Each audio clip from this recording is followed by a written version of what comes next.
अब बात करते हैं आधुनिक हिंदी साहित्य में समीक्षा का विकास। आधुनिक हिंदी साहित्य के जन्मदाता एवं पोषक विराट साहित्यकार भारतेंदु हरिश्चंद्र ने हिंदी साहित्य के सभी उपेक्षित अंगों का विकास किया था। अतः आलोचना साहित्य भी उनके युग परिवर्तनकारी कारों के स्पर्श से वंचित कैसे रह सकता था। अर्थात आलोचना पर भी भारतेंदु जी ने काम शुरू किया था। यदि संस्कृत के प्रथम आचार्य भरत मुनि ने नाट्य शास्त्र लिखा, तो आधुनिक हिंदी के जनक बाबू भारतेंदु हरिश्चंद्र ने नाटक की रचना की। सिर्फ नाटक नाम है उनकी पुस्तक का। ये दुर्भाग्य की बात है कि डॉक्टर श्याम सुंदर दास जी की धारणा बन गई थी कि नाटक स्वयं भारतेंदु द्वारा रचित नहीं है, जिसके कारण वह ग्रंथ अभी तक उपेक्षित सा रहा, जबकि ऐसा नहीं था। डॉक्टर श्याम सुंदर दास ने अपनी धारणा को स्पष्ट करते हुए कहा कि ग्रंथ की भाषा भारतेंदु के अन्य ग्रंथों से नहीं मिलती है, किंतु उनका यह तर्क समीचीन नहीं है। विषय के अनुरूप लेखक की शैली में थोड़ा बहुत परिवर्तन होना स्वाभाविक है, और समय के साथ भी परिवर्तन होता है, क्योंकि जो जो लेखक में प्रौढ़ता आती जाती है, जो जो उसकी लेखनी में परिवर्तन होता रहता है। यह ग्रंथ सैद्धांतिक आलोचना का है, अतः नाटक की भाषा शैली से इसमें अंतर होना कोई आश्चर्य की बात नहीं है। इसके अतिरिक्त इस ग्रंथ की भूमिका और समर्पण में स्वयं भारतेंदु हरिश्चंद्र ने स्पष्ट कहा लिखा है कि आशा है सज्जनगण मात्र गुण ग्रहण करके मेरा श्रम सफल करेंगे। इस ग्रंथ को भारतेंदु जी ने अपने इष्ट देव को प्रेम पूर्वक समर्पित किया।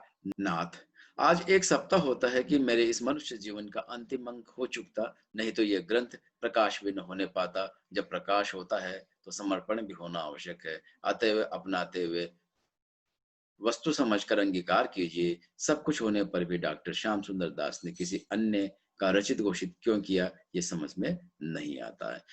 भारतेंदु के नाटक का प्रकाशन सन 1883 में हुआ था, और यह ग्रंथ एक अत्यंत प्रौढ़ रचना है, जिसमें प्राचीन भारतीय नाट्य शास्त्र एवं आधुनिक पाश्चात्य समीक्षा साहित्य का समन्वय करते हुए तत्कालीन हिंदी के नाटककारों के लिए सामान्य नियम निर्धारित किए गए, जिनमें स्थान स्थान पर लेखक की मौलिक उद्भावनाएं प्रकट हुई। एक और वे नाटक के भेदों का विवेचन करते हुए अपने युग में सभी नाटकों, कठपुतलियों के खेलों, बाजीगरों के तमाशों, पारसियों के नाटकों आदि पर दृष्टिपात करते हुए दूसरी ओर वे अपने युग का मार्ग प्रदर्शन करते हुए लिखते हैं, नाटक आदि दृश्य काव्य प्रणयन करना हो तो प्राचीन समस्त रीति ही परित्याग करें, यह आवश्यक नहीं है, किंतु वर्तमान समय में इस काल के कवि तथा सामाजिक लोगों की रुचि उस काल की अपेक्षा अनेकांश में विलक्षण है, अर्थात भिन्न है। क्योंकि जो संस्कृत साहित्य के समय पाठक की रुचि थी, पाठक का दृष्टिकोण था, वो आधुनिक साहित्य में आते आते, भारतेंदु काल में आते आते बिल्कुल बदल चुका था। इसलिए इन्होंने इस तरह की बातें कही। भारतेंदु जी के नाटक ग्रंथ में सामान्य सिद्धांत प्रतिपादन के अनंतर संस्कृत, हिंदी और यूरोप के नाटक साहित्य के विकास पर भी प्रकाश डाला गया, तथा अपने समकालीन नाटकों की यत्र तत्र समीक्षा की गई। उनकी समीक्षा के व्यवहारिक रूप में कहीं कहीं तीखी व्यंग्यात्मकता के भी दर्शन होते हैं। जैसे पारसी नाटक की आलोचना करते हुए लिखते हैं, काशी में पारसी नाटक वालों ने नाच घर में जब शकुंतला नाटक खेला और उसमें धीरोदात्त नायक दुष्यंत खेमटे वालियों की तरह कमर पर हाथ रखकर मटक मटक कर नाचने और पतरी कमर बल खाए ये गाने गाने लगा, तो डॉक्टर दीजो बाबू प्रभाव दास मित्र प्रभृति विद्वान ये कहकर उठाए कि अब देखा नहीं जाता है। क्योंकि अलग अलग दृष्टिकोण था। पारसियों में वो जिस तरह से धीरोदात्त नायक को भी एक सामान्य पात्र के रूप में दिखाते हैं, जबकि हमारा जो नाटक था, भारतीय परंपरा थी, उसमें धीरोदात्त का मतलब एकदम मर्यादा की तरह, मर्यादा पुरुषोत्तम राम की तरह पात्र होना चाहिए। वही जैसे अब वैसा पात्र का अभिनय नहीं है तो बड़ी पीड़ा होने लगती है। वे लोग कालिदास के गले पर छुरी फेर रहे हैं, इस तरह का नाटक। ये तक कि उन्होंने अपनी बातों में कही है कि ये पारसी नाटक है, ये बहुत बेकार है। यही दशा बुरे अनुवादों की होती है। बिना पूर्व कवि के हृदय से हृदय मिलाए अनुवाद करना शुद्ध युक्ति के रूप नहीं बैठता है। कवि की लोकांतर स्थिति आत्मा को नरक भ्रष्ट कर देते हैं। जो कवि कहना चाहता था वो कवि यदि नहीं कह पा रहा है और उसका अनुवाद होता है, तो मूल भावना से वह नाटक दूर हो जाता है। और पारसी नाटकों में इस तरीके की भावनाएं थी। एक तरीके से कहानी वहां से ली गई, लेकिन उन्होंने अपने तरीके से उसको किया, जिसकी वजह से हमारे समीक्षक मानते थे कि उसकी आत्मा ही मर गई उस समय। भारतेंदु की नाटक रचना के साथ साथ ही चौधरी बद्री नारायण प्रेमधन ने अपनी आनंद कादम्बनी पत्रिका में संयोगिता स्वयंवर और वंग विजेता पुस्तकों की समालोचना विस्तृत रूप में की तथा दूसरी ओर बालकृष्ण भट्ट ने हिंदी प्रदीप में सच्ची समालोचना शीर्षक से संयोगिता स्वयंवर की आलोचना की। भारतेंदु के द्वारा प्रवर्तित समालोचना के कार्य को आगे बढ़ाने का श्रेय इन्हीं दोनों को दिया जाता है, बालकृष्ण जी और बद्री नारायण जी को दिया जाता है। संयोगिता स्वयंवर लाला श्रीनिवास दास जी द्वारा रचित ऐतिहासिक नाटक था, अतः कहना चाहिए कि सैद्धांतिक समीक्षा की भांति व्यवहारिक समीक्षा के क्षेत्र में भी प्राथमिकता नाटक को ही मिली। भट्ट जी एवं प्रेमघन जी की आलोचनाओं में समीक्षा का विकसित रूप दृष्टिगोचर होता है। कहीं कहीं उनमें तीक्ष्ण व्यंग्यात्मकता भी आ गई है। नाटक में पांडित्य नहीं वरन मनुष्य के हृदय से आपको कितना गाढ़ा परिचय है यह दर्शाना चाहिए, क्योंकि उसमें पांडित्य अगर आप दर्शाने लगे तो आम पाठकों के लिए, आम दर्शकों के लिए वह है ही नहीं। फिर तो वो जो बहुत ज्यादा उच्च अध्ययन करे हुए उन्हीं के लोगों के लिए, और उसमें भी उनको साधारणीकरण हो जरूरी नहीं है। इसलिए उसमें भाव, हृदय से हृदय का जो मिलन है वह होना जरूरी है। भट्ट जी की शैली में भावात्मकता, आत्मानुभूति एवं लेखक को सीधा संबोधित करने की प्रवृत्ति भी मिलती है। लाला जी यदि बुरा न मानिए तो एक बात आपसे धीरे से पूछे, ये अपनी समीक्षा में लिखते हैं भट्ट जी, वह यह है कि आप ऐतिहासिक नाटक किसको कहेंगे? क्या केवल किसी पुराने समय के ऐतिहासिक पुरावर्त की छाया लेकर के नाटक लिख डालने से वह ऐतिहासिक हो गया है? कृपा करके विचारी निरपराधिनी कवित्व शक्ति के भाव का प्राण ऐसे निर्दयता के साथ न लीजिएगा। लाला जी, कभी आपने इस बात पर भी ध्यान दिया कि स्त्रियों की कितनी मृत प्रकृति होती है और कितनी लज्जा उनमें होती है? तनिक और भी ज्यादा धस जाता तो काहे को आपके नाटकों को लिखने का कष्ट सहना पड़ता। प्रेमगंज जी की शैली, भट्ट की सरसता एवं व्यंग्यात्मकता तो नहीं मिलती, किंतु गंभीरता उनसे अधिक है। ये आलोचना का उस समय का बहुत ही समृद्ध, और कहा जाए कि दोनों लेखक और आलोचक में इतना गाढ़ा संबंध था कि उस समय आलोचक अगर लेखक को कुछ कहते थे तो लेखक उसका बुरा नहीं मानते थे और अपनी आगे की जो रचनाएं उसमें उसको और परिष्कृत करने का प्रयास करते थे। आज की स्थिति में हो सकता है विवाद खड़ा हो जाए कि आपने इस रचना पर इस तरह की टिप्पणी क्यों की, लेकिन पहले आलोचक की बात को महत्व दिया जाता था और आगे की रचनाओं में उसी तरीके का परिवर्तन करने का प्रयास किया जाता था। भारतीय युग में जो लेखक थे, विभिन्न पत्र पत्रिकाओं में समालोचनाएं प्रकाशित होती रहती थी, जिसमें हिंदी में व्यवहारिक समीक्षा का विकास होने लगा। सन 1900 ईस्वी में सरस्वती के संपादक के रूप में महावीर प्रसाद द्विवेदी जी का हिंदी साहित्य और समीक्षा के क्षेत्र में अवतरण हुआ, किंतु उनके आगमन के पूर्व 2-3 आलोचनात्मक छोटी पुस्तिकाएं और भी प्रकाशित हो चुकी थी, जिसमें गंगा प्रसाद अग्निहोत्री की समालोचना, गंगा प्रसाद अग्निहोत्री जी की कौन सी थी समालोचना, जो कि 1896 में प्रकाशित हो चुकी थी, अंबिका दत्त व्यास की गद्य काव्य मीमांसा और द्विवेदी जी ने कालिदास की निरंकुशता, नेषद चरित चर्चा, विक्रमांक देवचरित चर्चा आदि ग्रंथ की रचना स्वयं द्विवेदी जी ने की थी। उन्होंने अपने ग्रंथों में प्राचीन एवं नवीन कवियों के गुण दोषों का विवेचन व्यंग्यात्मक शैली में किया। वस्तुतः वे मूलतः एक शिक्षक, संशोधक और सुधारक थे। उन्होंने अपनी समीक्षाओं के द्वारा हिंदी काव्य को श्रृंगारिकता के दलदल से निकालकर उसे देश प्रेम और समाज सुधार की भावनाओं से अनुप्राणित किया, क्योंकि उनका मूल उद्देश्य, वैसे देश की उस समय आवश्यकता भी थी। 1900 में जब देश अंग्रेजों का गुलाम था तो उस समय हमारे में सामाजिकता और देश प्रेम की ही बहुत ज्यादा आवश्यकता थी। उस समय रीतिकालीन श्रृंगारिकता की आवश्यकता नहीं थी, इसलिए वो ये सब चीजों को बदलते जाते हैं। ब्रजभाषा के स्थान पर शुद्ध खड़ी बोली को प्रतिष्ठित करने का श्रेय भी इन्हें ही दिया जाता है। किन्हें दिया जाता है? महावीर प्रसाद द्विवेदी जी को दिया जाता है खड़ी बोली को प्रतिस्थापित करने का। द्विवेदी जी की शैली में सरलता, सरसता एवं व्यंग्यात्मकता मिलती है। द्विवेदी जी के अनंतर हिंदी समीक्षा के क्षेत्र में मिश्र बंधुओं गणेश बिहारी मिश्र, श्याम बिहारी मिश्र, सुखदेव बिहारी मिश्र का प्रवेश हुआ, जिन्होंने हिंदी नवरत्न, मिश्र बंधु विनोद आदि की रचना की। हिंदी नवरत्न में कवियों की श्रेणी विभाग करते हैं और ये बताते हुए देव को बिहारी से बड़ा सिद्ध किया। उन्होंने बिहारी की कविता में अनेक दोष ढूंढ निकाले।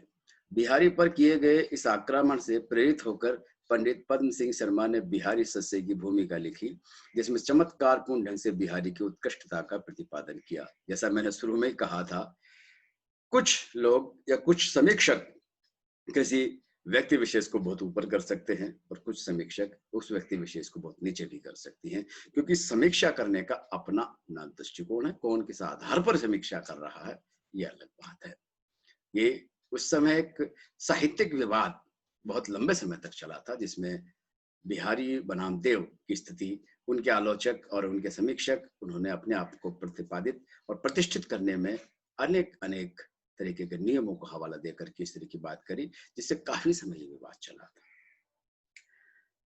पंडित कृष्ण बिहारी मिश्र ने देव और बिहारी में दोनों कवियों की कविताओं की तुलना बहुत मार्मिक शैली में की, किंतु कहीं कहीं उन्होंने बिहारी पर भद्दे आक्षेप भी किए। इसके उत्तर में लाला भगवान दीन ने बिहारी और देव लिखी, इसमें पुनः बिहारी को बड़ा सिद्ध किया। इस प्रकार आचार्य रामचंद्र शुक्ल के क्षेत्र में अवतीर्ण होने से पूर्व हिंदी में तुलनात्मक समीक्षा पद्धति का प्रचार हो रहा था, जिसके सामने न कोई विशेष आदर्श था और न ही कोई विशेष सिद्धांत। अपनी अपनी रुचि के अनुसार अपने अपने ढंग से जिसे चाहे बड़ा सिद्ध करने का प्रयत्न हो रहा था। किंतु आचार्य रामचंद्र शुक्ल साहित्य का एक सुनिश्चित मानदंड एवं समीक्षा की एक विकसित पद्धति लेकर अवतरित हुए। उन्होंने स्थूल नैतिकता या भौतिक लाभ हानि के प्रश्न को त्याग कर साहित्य की सूक्ष्म शक्ति, भावनाओं के उद्वेलन की शक्ति को साहित्य की कसौटी के रूप में अपनाया। जबकि जब ये तुलना हो जाती है, उस समय सारा बेकार हो जाता है, क्योंकि उस समय वो किसी बार नैतिकता को लेकर के किसी पर प्रश्न चिन्ह लगा सकते हैं या लाभ हानि को लेकर के कोई प्रश्न चिन्ह लगा सकते हैं, वो सब गलत था। रामचंद्र शुक्ल जी ने आकर के सिर्फ भावनाओं की उद्वेलन शक्ति को साहित्य की कसौटी के रूप में अपनाया कि वास्तव में आपका जो साहित्य है वह पाठक में भावनाओं को उद्वेलन करने में सक्षम है या नहीं है। उन्होंने शताब्दियों को प्राचीन रस सिद्धांतों का नया जीवन प्रदान किया। उन्होंने काव्य के सौंदर्य या रस की सार्वधिक महत्व प्रदान किया, किंतु फिर भी उसमें कुछ ऐसे तत्वों का समन्वय किया जिससे उनकी आलोचना सामाजिकता से दूर नहीं जा सकी। वे समाज हितैषियों को साहित्य का साध्य तो नहीं मानते, किंतु ऐसे साधन के रूप में स्वीकार करते हैं जो साहित्य को व्यापकता प्रदान करता है।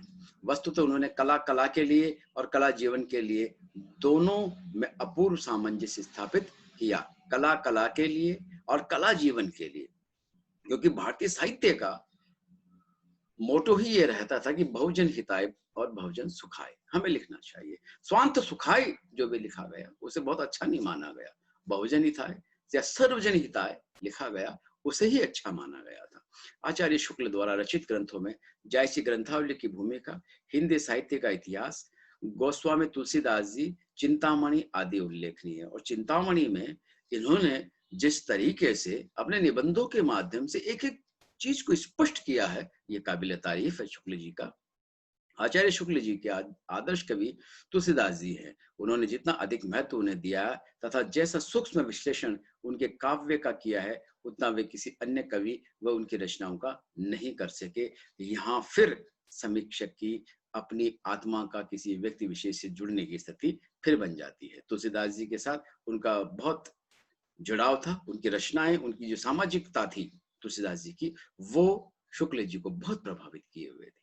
शुक्ल जी की शैली में सूक्ष्मता, गंभीरता और प्रौढ़ता के दर्शन होते हैं। वस्तुतः आचार्य शुक्ल ने अपनी प्रौढ़ रचनाओं के द्वारा हिंदी आलोचना के क्षेत्र में युग परिवर्तन उपस्थित कर दिया। शुक्ल जी के ही समकालीन आलोचकों में बाबू श्याम सुंदर दास और पद्मलाल पुन्नालाल बख्शी जी का नाम उल्लेखनीय है। इन्होंने एक वैज्ञानिक की भांति पूर्व और पश्चिम के साहित्य सिद्धांतों का निष्पक्ष दृष्टि से अनुशीलन करके उन्हें हिंदी में प्रस्तुत किया। हिंदी में सैद्धांतिक समीक्षा का प्रथम प्रौढ़ ग्रंथ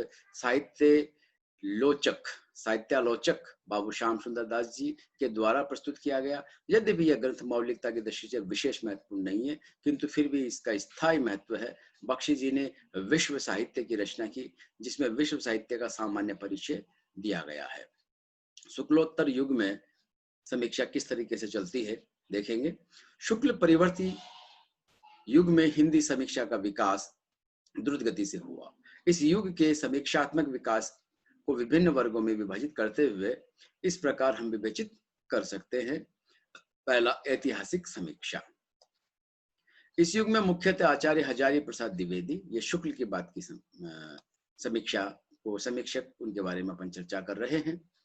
ऐतिहासिक समीक्षा, इस वर्ग में मुख्य आचार्य हजारी प्रसाद द्विवेदी, डॉक्टर रामकुमार वर्मा, डॉक्टर भागीरथ मिश्र आदि विद्वान हैं। आचार्य द्विवेदी ने अपने हिंदी साहित्य की भूमिका, हिंदी साहित्य का आदिकाल, हिंदी साहित्य उद्भव और विकास आदि ग्रंथों द्वारा हिंदी साहित्य के इतिहास पर नूतन आलोचना प्रसारित करते हुए अनेक नूतन स्थापना स्थापित की। विशेषतः संत साहित्य एवं वैष्णव भक्ति आंदोलन के संबंध में उन्होंने अनेक नए तथ्यों का उद्घाटन किया। उनके अन्य समीक्षात्मक ग्रंथ हैं सूर साहित्य, कबीर आदि भी महत्वपूर्ण है, जो कि व्यवहारिक समीक्षा के अंतर्गत आते हैं। डॉक्टर रामकुमार वर्मा ने हिंदी साहित्य का आलोचनात्मक इतिहास में आदिकाल एवं भक्ति काल का विवेचन अत्यंत विस्तार से किया है। डॉक्टर रामकुमार वर्मा का हिंदी साहित्य का आलोचनात्मक इतिहास, इसमें आदिकाल और भक्ति काल पर बहुत अच्छी विवेचनाएं मिलती है। उनके कवियों का मूल्यांकन साहित्यिक शैली में प्रस्तुत किया है। डॉक्टर भागीरथ प्रसाद मिश्र ने हिंदी काव्य शास्त्र का इतिहास एवं हिंदी साहित्य उद्भव और विकास के द्वारा हिंदी के इतिहास को स्पष्ट किया है। इनके अतिरिक्त डॉक्टर श्री कृष्णलाल एवं डॉक्टर केसरी नारायण शुक्ल ने भी आधुनिक काल का स्पष्टीकरण किया है। सैद्धांतिक समीक्षा, इस वर्ग में मुख्यतः डॉक्टर गुलाब राय, डॉक्टर नगेंद्र, आचार्य बलदेव उपाध्याय, डॉक्टर राममूर्ति त्रिपाठी आदि विद्वान सैद्धांतिक समीक्षा के समीक्षक माने जाते हैं। गुलाब राय ने सिद्धांत और अध्याय काव्य के रूप में हिंदी नाट्य विमर्श आदि ग्रंथों में भारतीय एवं पाश्चात्य दृष्टिकोण के द्वारा साहित्य सिद्धांतों की विवेचना की है। डॉक्टर नगेंद्र इस क्षेत्र के आचार्य शुक्ल के वास्तविक उत्तराधिकारी सिद्ध होते हैं, हिंदी साहित्य के लेखन में भी और समालोचना में भी। उन्होंने रीतिकाल की भूमिका, भारतीय काव्य शास्त्र की भूमिका, रस सिद्धांत, काव्य बिंब, अरस्तु का काव्य शास्त्र जैसे ग्रंथों के द्वारा भारतीय एवं पाश्चात्य सिद्धांतों को निकट लाने का प्रयास करते हुए हिंदी समीक्षा को एक प्रौढ़ एवं सशक्त आधार प्रदान किया। किसने किया? नगेंद्र जी ने। उन्होंने एक ओर तो संस्कृत की आचार्य परंपरा को तथा दूसरी ओर ग्रीक चिंतन परंपरा को हिंदी की धरती पर अवतरित करने में भागीरथी प्रयास किया, जिस पर हिंदी समीक्षा गर्व कर सकती है। आचार्य बलदेव उपाध्याय ने भारतीय साहित्य शास्त्र में, डॉक्टर राममूर्ति त्रिपाठी ने भारतीय साहित्य रस विमर्श आदि में और भारतीय सिद्धांतों का विवेचन किया। इस प्रसंग में डॉक्टर रामलाल सिंह का समीक्षा दर्शन, डॉक्टर सत्यदेव चौधरी का रीतिकालीन आचार्य, डॉक्टर कृष्णदेव झारी का रस शास्त्र और साहित्य समीक्षा डॉक्टर भोला शंकर व्यास का ध्वनि संप्रदाय और उनके सिद्धांत भी उल्लेखनीय है। इसके द्वारा भारतीय सिद्धांतों का पुनर्विवेचन नूतन दृष्टि से किया गया सैद्धांतिक आलोचना के तहत। तीसरी प्रकार की जो आलोचना है व्यवहारिक समीक्षा। इस वर्ग में शुक्लोत्तर समीक्षाओं में आचार्य नंद दुलारे वाजपेयी का नाम सर्वोच्च स्थान पर है। उन्होंने हिंदी साहित्य 20वीं सदी, आधुनिक हिंदी साहित्य, नया साहित्य, नए प्रश्न, जयशंकर प्रसाद, सूरदास आदि ग्रंथों का पठन किया। वस्तुतः छायावादी रचनाओं का सर्वप्रथम सम्यक मूल्यांकन करने का श्रेय यदि किसी को है तो आचार्य वाजपेयी जी को है। उपन्यासकार प्रेमचंद की सीमाओं की ओर भी सर्वप्रथम संकेत करने का साहस आपने ही किया। स्वातंत्रोत्तर युग में प्रयोगवाद के साथ संघर्ष करते हुए उन्होंने नई कविता की ओर अग्रसर करने का श्रेय भी इन्हें दिया जा सकता है। वस्तुतः वे अपने युग के सजग समीक्षक थे वाजपेयी जी। शुक्ल परंपरा के अन्य समीक्षकों में आचार्य विश्वनाथ प्रसाद मिश्र, डॉक्टर विनय Mohan Sharma, doctor Satyendra, doctor हरवंशलाल Sharma ji, doctor पद्म सिंह शर्मा कमलेश और डॉक्टर त्रिगुणायत जी का नाम उल्लेखनीय है। उन्होंने अपने प्रौढ़ समीक्षात्मक कृतियों द्वारा अनेक प्राचीन एवं अर्वाचीन साहित्यकारों का नया मूल्यांकन प्रस्तुत किया। Doctor Shambhunath Singh, doctor Vishwambharnath Upadhyay, doctor Prem Swaroop Gupt ने भी इस क्षेत्र में योगदान दिया है। मनोविश्लेषणवादी दृष्टिकोण से समीक्षा करने वाले आलोचकों में डॉक्टर देवराज उपाध्याय का स्थान सर्वोपरि है। किस प्रकार की? मनोविश्लेषणवाद दृष्टिकोण जो रहा समीक्षा में, उसमें देवराज जी का स्थान अति महत्वपूर्ण है। उन्होंने अपने हिंदी काव्य साहित्य और मनोविज्ञान में मनोविश्लेषणात्मक दृष्टि से कथा साहित्य का विवेचन प्रस्तुत किया। किस तरीके से किया? मनोविश्लेषणात्मक दृष्टि से उन्होंने समीक्षा करने का जो आधार है वो प्रस्तुत किया। हिंदी के कतिपय आलोचकों में मार्क्सवादी दृष्टिकोण के आधार पर हिंदी साहित्य के विभिन्न पक्षों की आलोचना प्रस्तुत की, जिसमें डॉक्टर रामविलास शर्मा, अमृत राय जी, शिवदान सिंह चौहान का नाम उल्लेखनीय है। ध्यान रहे, मार्क्सवादी आलोचक के रूप में डॉक्टर रामविलास शर्मा, अमृत राय, डॉक्टर शिवदान सिंह चौहान का नाम उल्लेखनीय है। चौथी है वैज्ञानिक समीक्षा। हिंदी समीक्षा की विगत दशाब्दी की एक महत्वपूर्ण उपलब्धि समीक्षा की वैज्ञानिक पद्धति की स्थापना है। इसमें समीक्षक भारतीय एवं पाश्चात्य प्राचीन एवं नवीन मानदंडों को संशोधित एवं समन्वित करता है। विषय वस्तु का विवेचन, विश्लेषण व मूल्यांकन करता है। साहित्य के विभिन्न तत्वों, उनकी प्रक्रियाओं व समस्याओं के स्पष्टीकरण के लिए इसमें सौंदर्य शास्त्र, मनोविज्ञान व मनोविश्लेषण की भी सहायता ली जाती है। वस्तुतः इसमें साहित्य सिद्धांतों को व विभिन्न रचनाओं से संबंधित निष्कर्षों को सार्वदेशिक या यूनिवर्सल रूप देने की चेष्टा की जाती है। इसलिए उसमें शैली की भावुकता एवं काल्पनिकता या रंगीनी की अपेक्षा निष्कर्षों की प्रामाणिकता पर अधिक बल दिया गया है। वैज्ञानिक समीक्षा पद्धति के उन्नायकों में डॉक्टर माता प्रसाद गुप्त का नाम सर्वोपरि। डॉक्टर माता प्रसाद गुप्त, इन्होंने वैज्ञानिक समीक्षा पद्धति में बहुत सारी चीजें अपनी समीक्षाओं के आधार पर दी, जिन्होंने एक और तो अपने तुलसीदास में तुलसी साहित्य का संतुलित विवेचन प्रस्तुत करके, तथा दूसरी ओर बीसरदेव रासु, पद्मावत, चंदायन, मृगावती, कबीर ग्रंथावली आदि का पाठ शोधन करके वैज्ञानिक दृष्टि का परिचय दिया। तदंतर डॉक्टर दीनदयाल गुप्त ने अपने अष्टशाप और बल्लभ संप्रदाय के द्वारा वैज्ञानिक शोध पद्धति को अग्रसर किया। इनके अतिरिक्त हिंदी में अनेक शोधकर्ताओं ने विभिन्न साहित्यकारों एवं व्यक्तित्व व कृतित्व के विश्लेषण व मूल्यांकन में वैज्ञानिक दृष्टि का उपयोग किया। Doctor Bhagirath Mishra, doctor Krishnalal, doctor Lakshmi Sagar Varshney, doctor Savitri Sinha, doctor Sannam Singh, doctor Satyendra, doctor Bholanath Tiwari, doctor Hiralal Maheshwari, doctor Saryu Prasad Agrawal आदि नाम बहुत उल्लेखनीय है, जिन्होंने वैज्ञानिक पद्धति को आगे बढ़ाने का काम किया। हिंदी में वैज्ञानिक समीक्षा पद्धति को सम्यक रूप से प्रतिष्ठित करने का कार्य गणपति चंद्र गुप्त जी ने भी किया है। उन्होंने अपने साहित्य विज्ञान या साहित्य का वैज्ञानिक विवेचन तथा रस सिद्धांत का पुनर्विवेचन में साहित्य सिद्धांतों को वैज्ञानिक रूप देने की तथा हिंदी साहित्य का वैज्ञानिक इतिहास में साहित्य इतिहास लेखन के विकासवादी सिद्धांत की स्थापना की चेष्टा की। किन्होंने? गणपति चंद्र गुप्त जी ने। इसी प्रकार बिहारी सस्सई वैज्ञानिक समीक्षा व महादेवी नया मूल्यांकन में विवेच्य वस्तु की तटस्थ एवं संतुलित दृष्टि से विवेचना का प्रयास भी गणपति चंद्र गुप्त जी ने किया। आधुनिक साहित्य और नई कविता के आलोचकों में डॉक्टर इंद्रनाथ मदान, डॉक्टर नामवर सिंह बहुत महत्वपूर्ण नाम है डॉक्टर नामवर सिंह जी का, डॉक्टर जगदीश गुप्त, श्री लक्ष्मीकांत वर्मा प्रभृति के नाम महत्वपूर्ण हैं। डॉक्टर मदान ने प्रेमचंद से लेकर आज तक के कथा साहित्य का विवेचन अत्यंत सूक्ष्म रूप में प्रस्तुत करते हुए उनकी अनेक नवीन प्रवृत्तियों को स्पष्ट किया है। डॉक्टर नामवर सिंह ने अपने नवीनतम कृति कविता के नए प्रतिमान में समीक्षा के आधुनिक दृष्टिकोण को प्रस्तुत करने की चेष्टा की है। इस प्रकार अन्य आलोचकों ने भी नए साहित्य की विभिन्न प्रवृत्तियों को स्पष्ट करने का प्रयास किया है।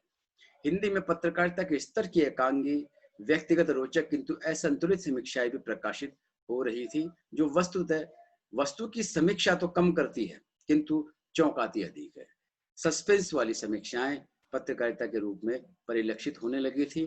इस प्रकार हिंदी समीक्षा का विकास विभिन्न क्षेत्रों में नए नए रूपों में हो रहा है। साहित्य संदेश, आलोचना, माध्यम, लहर, कल्पना, नई धारा आदि वे पत्रिकाएं हैं जो इस विकास में पर्याप्त योग दे रही है और इन्होंने योग दिया है। कौन कौन सी पत्रिकाएं? एक बार वापस स्मरण करें। साहित्य संदेश, आलोचना, माध्यम, लहर, कल्पना और नई धारा। वस्तुतः हिंदी समीक्षा आज प्रत्येक दृष्टि से प्रौढ़ है, फिर भी यह कटु सत्य है कि हिंदी के आलोचक या तो प्राचीन संस्कृत काव्यशास्त्र के तत्वों का उपयोग करते रहे हैं या पाश्चात्य समीक्षकों द्वारा प्रतिष्ठित सिद्धांतों, मूल्यों एवं विचारों से प्रभावित होते रहे हैं। तथाकथित नए समीक्षक प्राय पाश्चात्य समीक्षा की नूतन प्रवृत्तियों के ही अनुयायी दृष्टिगोचर होते हैं। तो ये थी आलोचना पर चर्चा। आलोचना, समीक्षा आज बहुत अच्छे स्तर तक आ चुकी है और आधुनिक काव्य में जो नई डायमेंशंस विकसित हुई थी, परंपराएं बंधी बंधा स्थितियों में न चल करके साहित्य को देखने के दृष्टिकोण से, लिखने के दृष्टिकोण से भी समीक्षाएं होने लगी थी, क्योंकि साहित्य के लेखन में भी बहुत सारे प्रयोग होने लगे थे। जब साहित्य के क्षेत्र में बहुत सारे प्रयोग होने लग जाते हैं, तो ऐसी स्थिति में आलोचना के नियम स्थिर कैसे रह सकते हैं? वो आलोचना के नियम उस समय तक बने थे जब एक बनी बनाई परिधि में खंड काव्य, महाकाव्य या और तरीके की रचनाएं की जाती थी। उनके लिए एक फ्रेम बना दिया गया था कि उनकी आलोचना इन नियमों के तहत की जाएंगी। लेकिन आज की तारीख में जब लेखन में बहुत सारे प्रयोग किए जा रहे हैं, तो निश्चित रूप से समीक्षा भी उन सब प्रयोगों के दृष्टिकोण को आधार मान करके की जाएगी, न कि उन बंधी बनाई परंपराओं के आधार पर। ऐसा ही हो रहा है। किसी नए विषय के साथ फिर मिलेंगे, तब तक के लिए नमस्कार। आप अपनी प्रतिक्रिया डिस्क्रिप्शन बॉक्स में अवश्य दीजिएगा। लाइक और शेयर अपने से और लोगों को जोड़ने का प्रयास कीजिएगा। यदि आपने हमारा चैनल सब्सक्राइब नहीं किया है तो सब्सक्राइब, नीचे जो लाल बटन है उसे दबा करके और बेल आइकन को पुश करके ये काम जरूर कर दीजिएगा। बहुत बहुत धन्यवाद। पुनः नमस्कार।